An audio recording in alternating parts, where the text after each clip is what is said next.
So, hello again, good afternoon. Hope the lunch was tasty and you are full of energy to listen to a couple of sessions. So, my name is Jane, and today we will talk about UI UX basics for iOS developers and how knowing these basics actually can help you to improve as a developer, on my humble opinion, and I hope that after the session you will share my view. So, a few words about me. I work at Nix, a global software engineering company. We work with worldwide clients and we help their businesses to grow and to transform through the top-notch technologies, no matter tech stack or complexity of the project. I'm in the industry, in mobile development industry for 8 years now. I've started as a developer. Right now I'm more like a manager and a consultant. I'm mentoring guys and so on. But, the programmer inside me still likes to do some code from time to time. And last but not least, I'm from Ukraine, the motherland of brave and strong-willed people, and I'm proud. Thank you. Thank you, guys.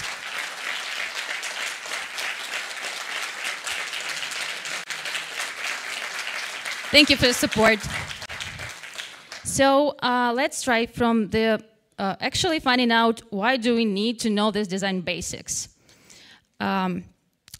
So it all starts with user-centric thinking. Actually, I think we've all been there, and from time to time we start to think about the code at the first place, and we forgot that we actually write the code for the user. Of course, we need to keep this code neat and tidy, and eventually it leads to good experience for user because app performs better, faster, there is less bugs, and so on. But sometimes it has downsides because sometimes you can be so focused on making your code elegant, so you are ready to compromise on user experience to make like the perfect code. But it's a crucial mistake because you need to bear in mind that all you do is for user. Second thing, as actually user communicates with your app not through the code again, but through the design. And design has a really deep connection to people's brains, and people react to the design in a positive way. So it's not just because I said so. These guys performed research that proved that aesthetically pleasing design is considered as something more usable. It's grounded. In a more broad way, if we think about design in a more broad way, it's not only about how the product looks, but also how it behaves. So it's UI plus UX. Or even sounds and feels, which is also considered as part of UX, actually. Okay, but you can say, I know it matters, but there is a designer, a UX expert, a business analyst to think of all these things and to be responsible for it. But the question here is, are they in your team? Because if you want to work on your own project, or you're trying yourself in a startup, or, for example, you need to make fast POC for your customer. It's still an app, but a designer in team may not be in place. So in this case, you need to handle it somehow by yourself. So knowing design basics will come in handy here. But even if you're a full team and you collaborate with a lot of designers, you still need to know these basics to collaborate in a more effective way, to have this common ground. Knowing these things will let you to understand why your teammate came to one or another solution, why he draws such a design, and you will have more motivation to stick to details. Actually, you will be able to recognize these details while others cannot. So in terms of collaboration and in terms of making something by your own, it's really crucial to know some design basics. And good news here is that you don't need to be a talented, gifted artist to do so. Actually, well, we're not talking about creating something, you know, unique and outstanding, but still, there is a set of rules behind the design, which all the designers use actually. And by knowing these rules, you can achieve these basics. So these rules are actually called UX laws. UX law is not something detailed, it's not a guide, it's more a general rule of thumb. And actually it can be interpreted in different ways, depending on the context. So today, next, I guess, half an hour, we will talk about how some of these laws, because actually we don't have time to cover all of them, just my favorite ones. So we will speak about how these laws can be applied to your daily routine and how you can apply them as an iOS developer. The first law will be about consistency and standards. Actually, each person has its own, you know, behavioral patterns, and people love standards, and they have some expectations. For example, when you enter the hotel, you expect that it will be check-in desk near the entrance, and it meets your expectation. If you find that there is a kitchen out there, I think you will be surprised, and it will increase your cognitive load. You will be thinking, oh my God, what is going on? The same applies actually to digital products as well. So that's what Jakob's law is about. It claims that people use products that are made not by you, by others, majority of time. And this experience actually creates user expectations. And if you fail to meet these expectations, you will fail to engage your user. User will be frustrated. So how to apply this law? Actually, by knowing your platform standards. I think all of you as iOS developers at least one time heard about human interface guidelines, which is a comprehensive guide on every UI, native UI component, every technology that is in iOS SDK, and about ways and approaches how to work with them and how not to work with them, actually. So when I mentor interns, I give them these documents and as a starting point, you know, to get acquainted with the system. Because it's the most, I guess, comprehensive guide of what the platform is, how user does feel this platform actually. And now when I'm working with some new technology to me, I mean native framework, there is a corresponding, for sure, there is a corresponding section in human interface guidelines. And I open and read it because it works every time. So let's see an example. It's a native health app and it's a profile in health app. When you tap an element to pick some values, app opens date picker. Well, pretty, it's what user expects because the date picker is a standard and it is in iOS, I don't know, maybe since the first version even. I didn't have iPhone that time, so I'm not sure, but it's a standard, no doubt. If we look at the same flow on Android, you will see another type of control. But actually, this control is a standard for Android users. But there is a surprise in human interface guidelines if we will want to see what does they say about date picker. So date picker is still in the iOS. You still need to, use it when you have long or medium list of items. But Apple says that in such a case, when you have limited items, you'd better use another control, which appeared in iOS since version 14. So what is the conclusion? Well, the first conclusion is that maybe Apple should update Health App someday to comply with their guides. But the more, important conclusion here is that, of course, there are standards, but there is always room to improve, and there is always room for evolution. And that's why actually Apple and Android are learning from each other. And if you see this new, to some extent, control in iOS, it reminds us Android more than date picker that was standard before. And it's not the only case. Actually, Android applies to its platform some approaches from iOS as well. So it works in both ways. And it's a kind of a trend. But not only Apple and Google are, opinion leaders in this field. You all remember Tinder and this swipe element that became a classic, a standard. They even have a patent to it, so you need to pay if you want to use such type of control in your app.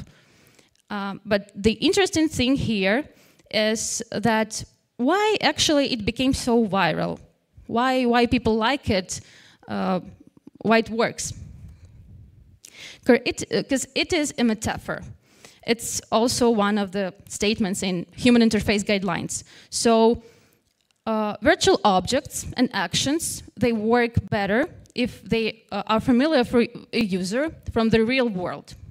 And this control in Tinder is a metaphor to a stack of cards. So that's why it speaks the user's language. It's so intuitive.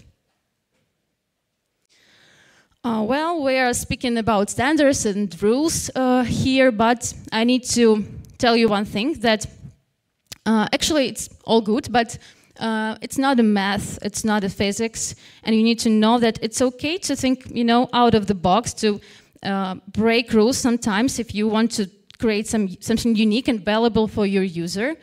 But thing here is that you need to be super conscious about why are you doing it and what value it will bring to your user, to your app, because it's a tricky part. So to be on a safe side, it's better to stick to standards.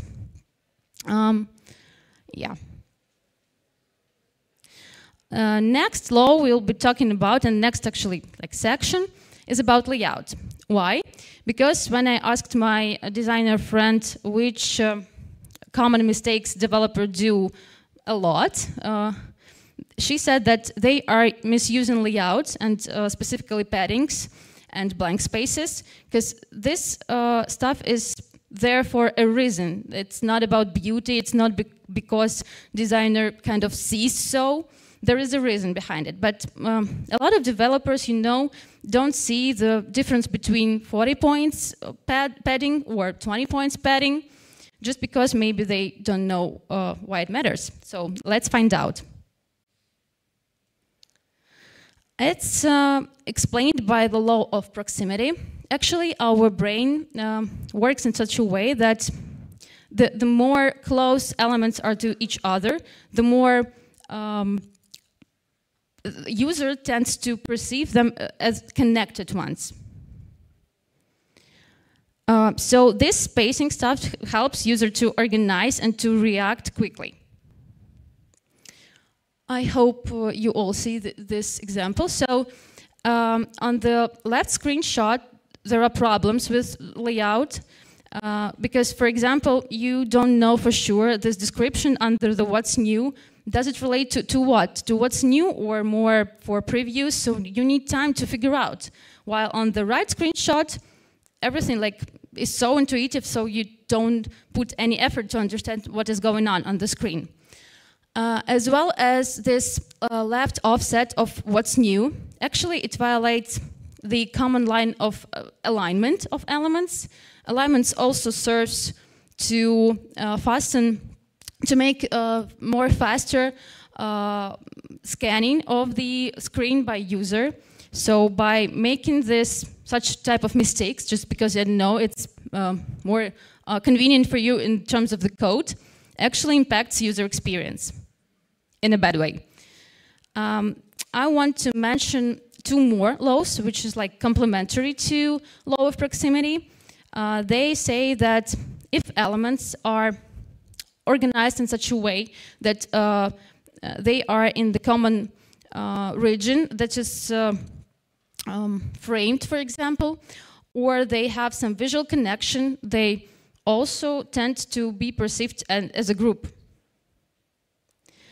But sometimes, you know, all these colors, frames, shadows, alignment are just these details can be skipped by a developer. So developer can think that it's not something that matters. It's just for the beauty, but it's not so easy for me to implement, for example. I don't know, or I don't have a time for it. So I will do just a list. But actually, for user, it will be much easier to navigate through app if it will be like on a screenshot that is on the right. Well, next law is a Hick's law. It claims that the more options user has, the harder it is to make a decision for him. I think you all experienced it while I don't know, for example, online shopping. In case you have 2 options, it's super easy. But when it's so many options, you feel frustrated even.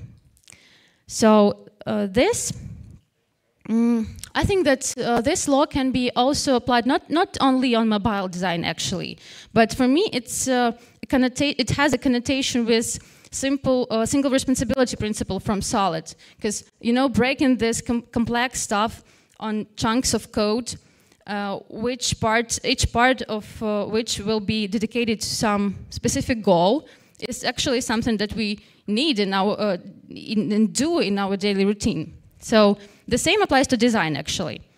And the most bright example, I guess, of applying this law is breaking this long and cluttered forms into steps.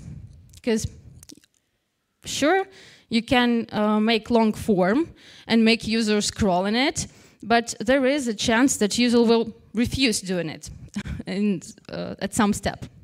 So look at the right example. It's project creating flow at Slack, and actually it has step. Each step is dedicated to some goal. So name your project, ask your colleagues to join, and so on. And in case you want to add one more step, for example, to give access to contacts of the user, you don't need to change other steps a lot. You just add it and that's it. And that's how it works in your code when you implement single responsibility principle. So again. Actually, if you add this specific step for context access, you will have more possibility that user will approve it, because user will be focused, user will understand why do you need this context, and you will be able to speak to user in a more effective way. Another good example is onboarding and tutorials. So you can have a big comprehensive guide that explains everything in your application, but let's be honest, who will be reading this guide when they just trying to understand what your app is about? So the first thing you should think of is onboarding, it is shown on the second screen. It's Evernote, so it's way more effective and way more engaging for user to see such kind of onboardings rather than read something a lot. And another way to help your user is actually to provide contextual help and educate in the context, like Slack does. The third screenshot is the screen actually which user sees after creating a new space. So here Slack gives us some clues on what to do next, add team weights, so on. So this is like relevant suggestion in the context.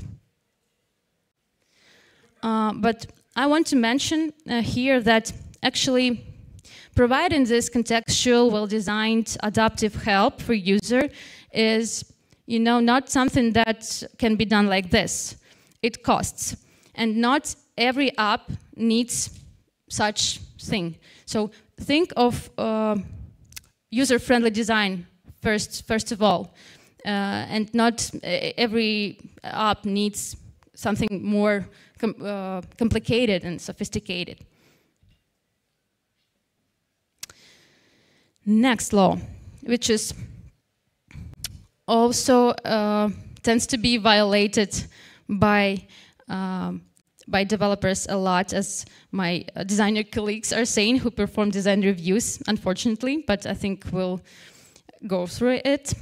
So the human eye tends to perceive similar elements like a group, or perceive elements that share the same maybe functionality if they have common visual elements like color, shape, and so on, even if these elements are not coupled together, even if they are in different parts of the screen.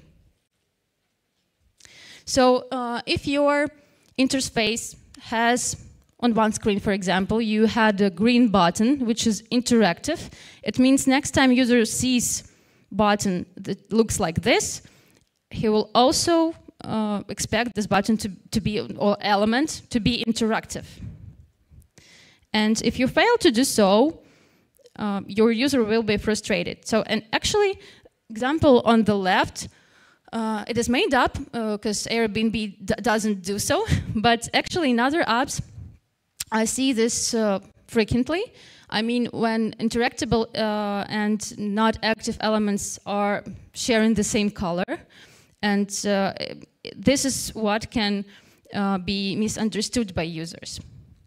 And in terms of developer mistakes here, actually sometimes developers just not too attentive or a bit lazy, or it's, I don't know, whatever, and then it leads to the thing that designer idea is not implemented, you know, fully implemented.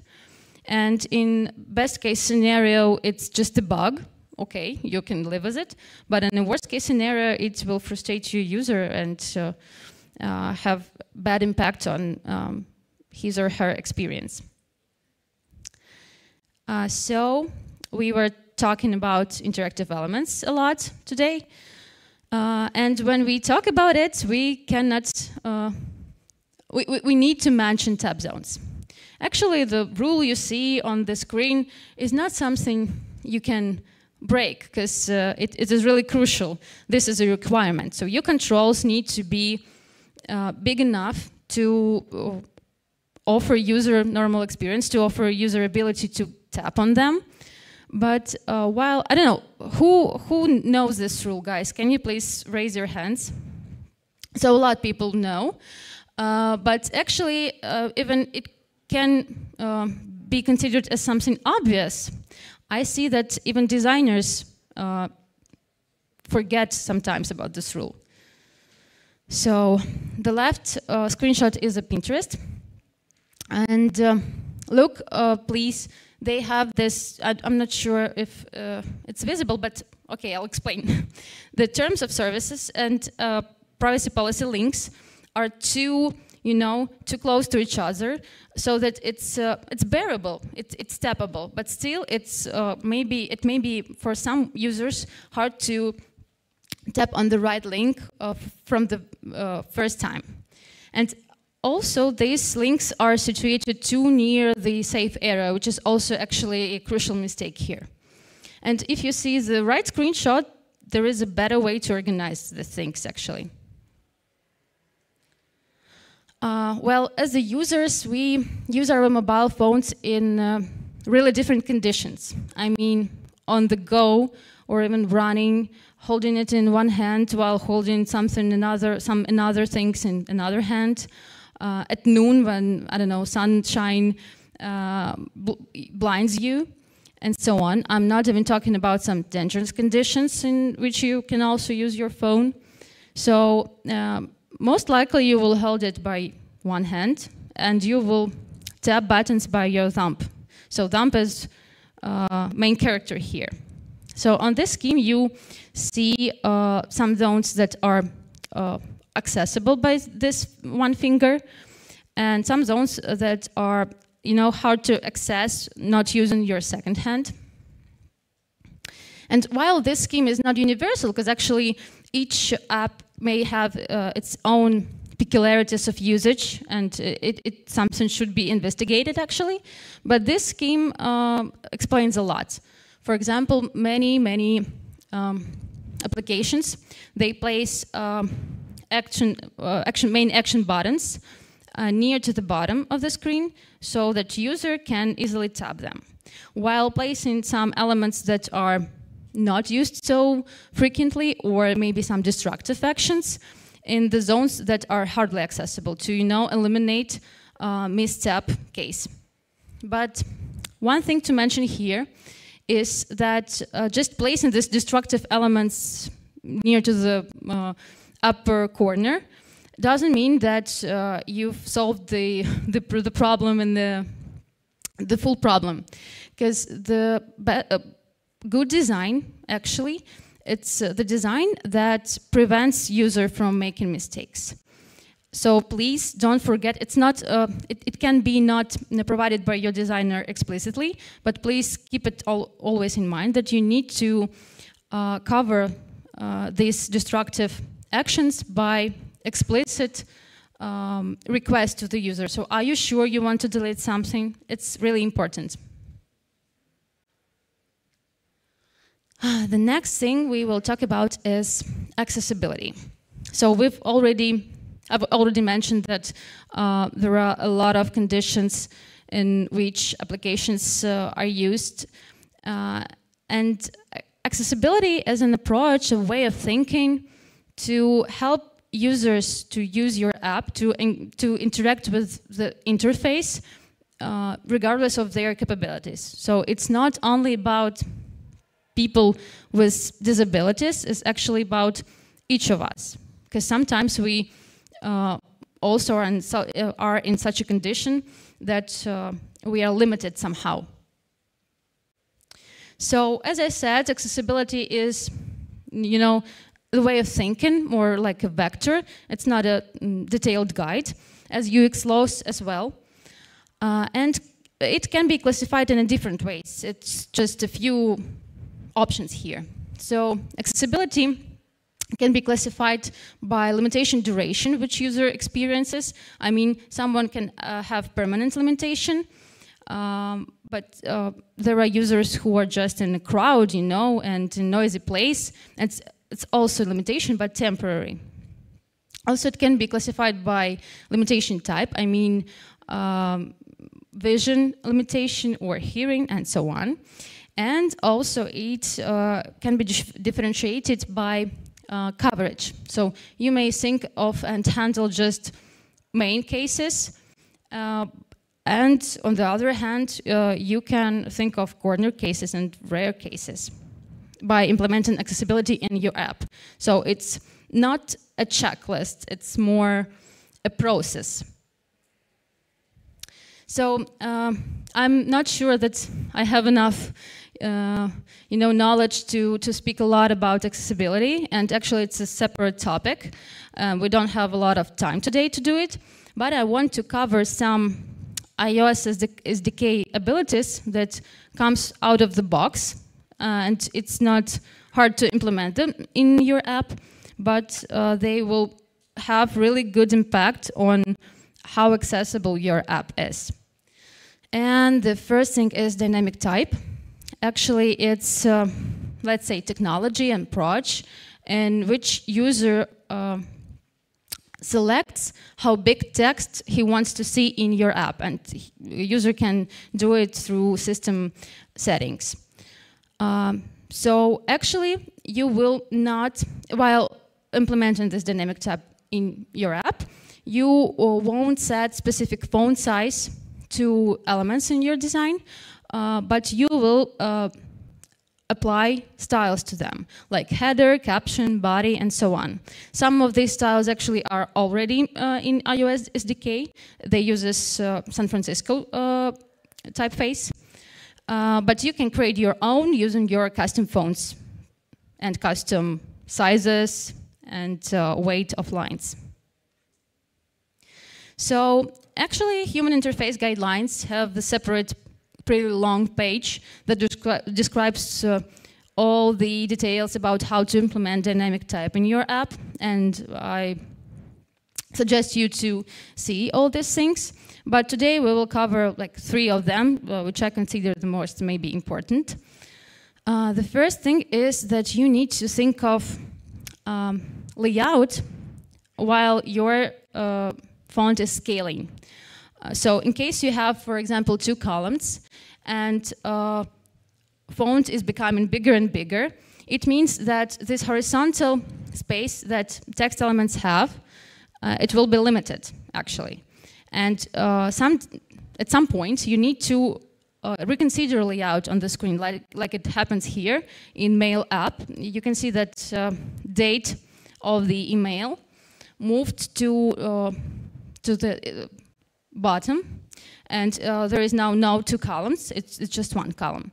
So, and you don't need to truncate a lot text, because in case it was on the right, user will see not really legible text. The second thing is that you need to always check if the custom font is readable at small sizes. Despite the fact that Apple claims that in most cases you should use standard typeface, I mean San Francisco.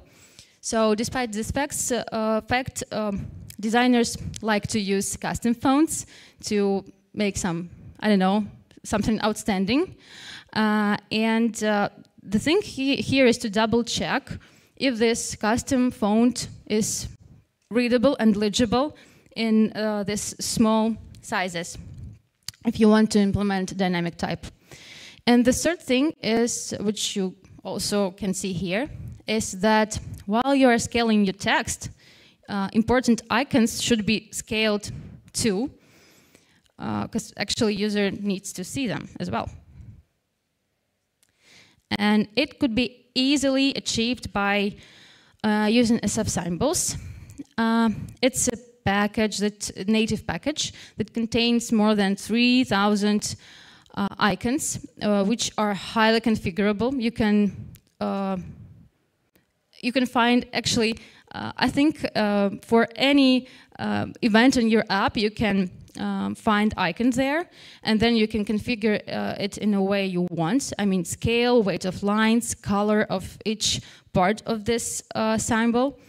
So, of course, I think like designers will draw something that is not so standard, but in case you, for example, doing your pet project, it's no need to Google for third-party icons. You can use SF symbols if you want. They are consistent with the system.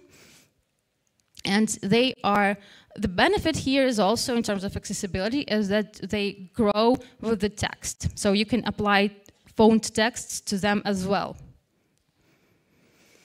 Actually, adding icons near the text itself also can have a good impact on the accessibility of your app, because it will help people, for example, with color blindness or with some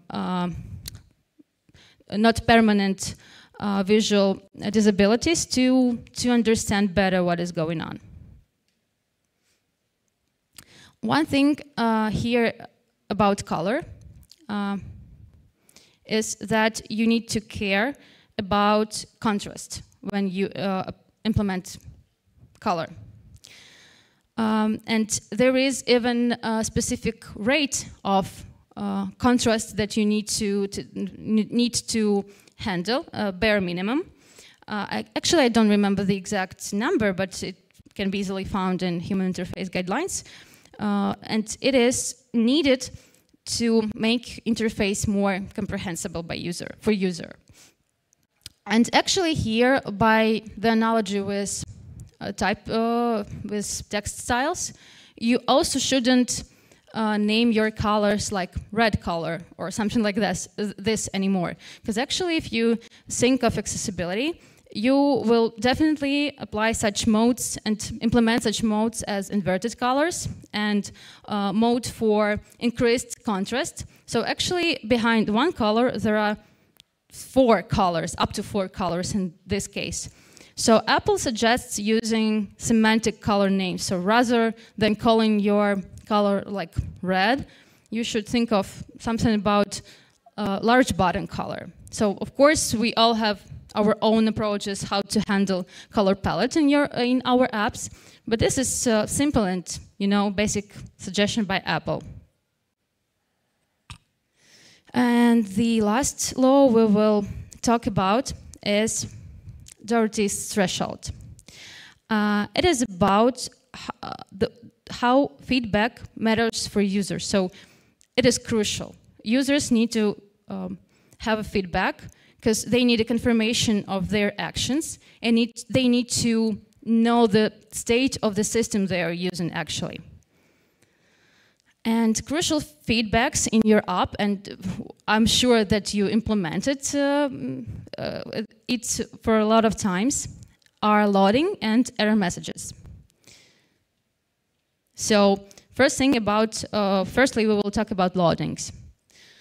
Actually, adding some animation or even better progress bar while you are loading some content is a good thing already. It is a feedback already, and it makes this time that user waits for a content bearable, let's say. So people are engaged while they are seeing this animation.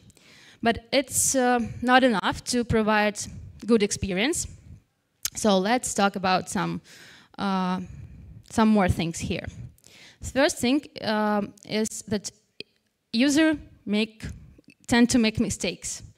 And if user came to screen accidentally, just by misstepping some element, and you are trying to load the content for the screen, and this loading animation is blocking all other elements, your user feels like he's stuck on the screen, and he needs to wait for a long time before having ability to escape this screen. So provide emergency exit for your user whenever, no matter what. So no blocking HUDs, I beg you. Next thing is that show content, the faster, the better. In case you have part of loaded content, show it. Next part will be loaded and you will show it afterwards. So you can break it on the steps and it's totally fine. Also, one more strategy is to show, to mimic content which is loading, like it's done on Slack. So this skeleton views can also improve user comprehension of your design. Error messages. Actually, they are considered to be, errors, considered to be something bad, but they happen and it's alive. And providing user with gracefully handled error, by gracefully handling this event, you actually do a lot for user experience. So let's talk about do's and don'ts here. First thing, you should be as simple as you can. If you will use a lot of text, or you will use a jargon or some error codes, unless your users are developers, your user won't understand what is happening to the system. What do you want from him? So keep it simple. Also, you need to be super clear of what is going on. So being simple in terms of showing your users that something went wrong is also not a good approach here, because you need to show what exactly went wrong. Then you need to suggest your user with next steps, so how user can escape this situation, what user can do to resolve this issue. And also do it in a context. Like with an example with validation, if there is a typo in specific field, you should show the error message near the specific field, not just, a pop-up message.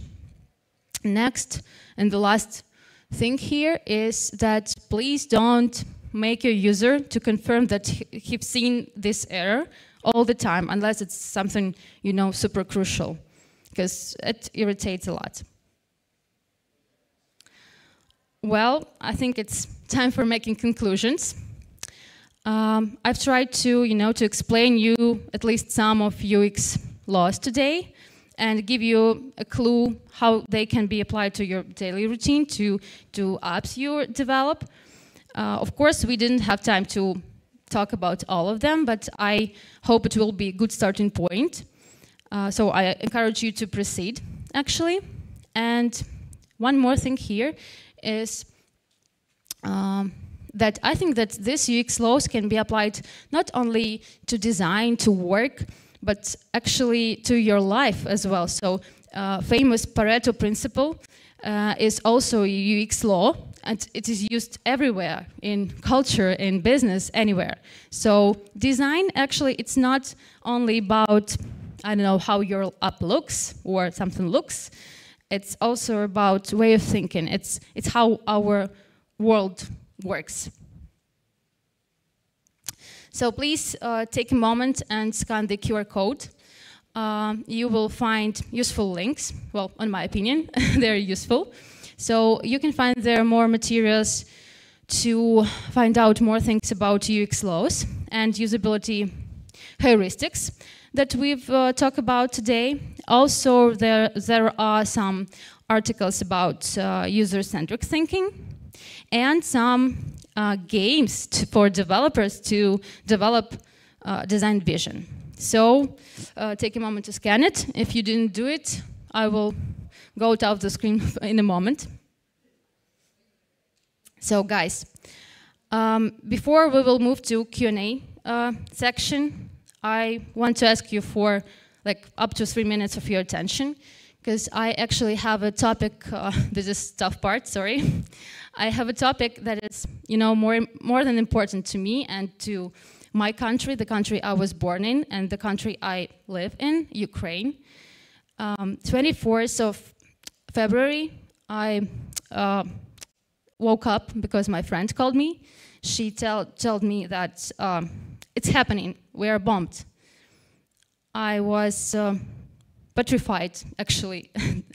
And then I took my cat, a backpack, and moved out of my apartment, not knowing where I'm going and if I would ever come back, actually. We all were thinking that it's not possible. It's not just possible in 21st century, in the center of Europe, that Putin and Russian army is bombing our schools, our homes, our hospitals, but it is what's happening. I was born in Mariupol, which is now completely devastated by Russian army. My parents lived there. My husband, which I consider to be a hero, actually, he was able to rescue them. But before that, for a month, I didn't hear anything from them, and I didn't even know if they are alive, because everything was devastated and destroyed. All the infrastructure was destroyed. I didn't have cellular connection with them. They didn't have water supply, heating. It was February, so it was like winter. It was cold in Ukraine. So no water, no heating, no food and medicine even, because Russians were blocking humanitarian aids, and there was no ability to evacuate people from there. A week ago, when I tried to finalize my presentation, I saw pictures from Bucha and Irpin, which are cities near the Kiev, and they were occupied by Russians. Then our army freed the cities, and the world has, if you didn't see this picture, they are heartbreaking, but you need to see it to understand what is happening to like my country and people who live in it, because a lot of, you know, it's a disaster. It's not war, it's a genocide, because a lot of women were raped, children were raped, people were tortured, and the list is unfortunately long. So the thing I want to say is that I'm here just thanks to our defenders, and we all are, you know, swift heroes here. So let's unite and support Ukrainian heroes to win and to defend our country. By this QR code, you can find links to official ways to help Ukraine. And I ask you for support, because Ukrainians are brave, Ukrainians are strong, but still we need support from the world. So please support us in any way you can. I mean, spreading the truth, helping to refugees, I don't know, blocking and making the DOS attacks to Russian sites, making donations, speaking to your government. So any way is important to us. I actually also want to thank Swift Heroes organizers who made a donation on behalf of each participant to support Ukrainian refugees. Please, let's.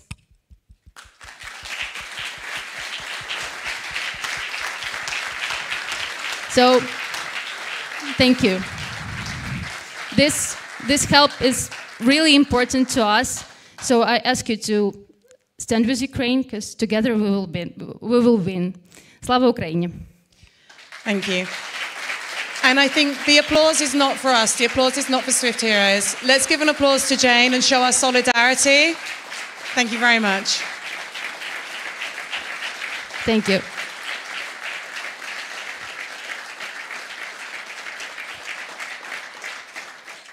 Are you happy to take questions? Yeah, we can move to Q&A section. All right, yeah. Thank you. So I think we do have some questions. Steph? All right. Yeah. And again, if you guys have any questions, you can go to the microphone. I don't have free T-shirts, but ask me, please, anything you want. Yeah, so first of all, thank you for being here, actually. Thank you for letting me be here. So online they're actually thanking you for the excellent presentation, and you're also getting, of course, a lot of support and a lot of yellow and blue hearts for you. Okay, first question is from me. It's a kind of technical one. You were discussing before about dynamic sizing, and sorry, can you please repeat? Dynamic size for the text. And what I always find difficult in my designs is to adapt the dynamic size to cells in collection views and recyclable stuff. How do you deal that in your work? I mean, well, actually, it really depends on the case, and I think definitely something should be discussed with your designer, because there is no silver bullet here. Sometimes you need to reconsider layout.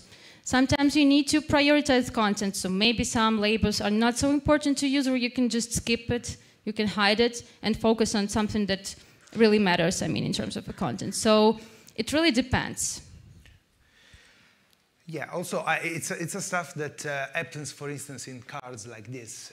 Sometimes we get the design already finalized, and we have no way to interact with the team who designed this, because usually in our work it's outside in the South team. Yeah. It's really a mess. And speaking about designs, what are your recommendations about tooling for design? I mean, Figma, Sketch, Zeppelin. Okay. What do you suggest about yeah, actually in our team, the default option to collaboration with designers is Zeppelin.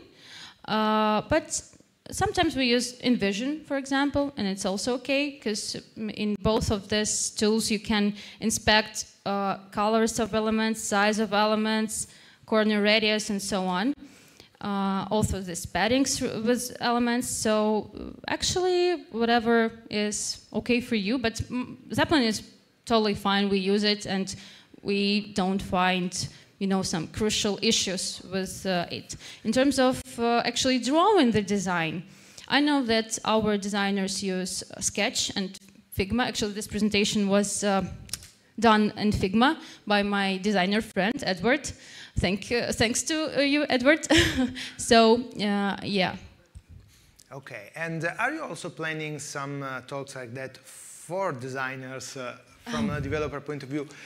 One thing above all the others, cutting out exportable images. They're always in the wrong in the wrong slices. Yeah. Maybe we should do that. Yeah. Okay.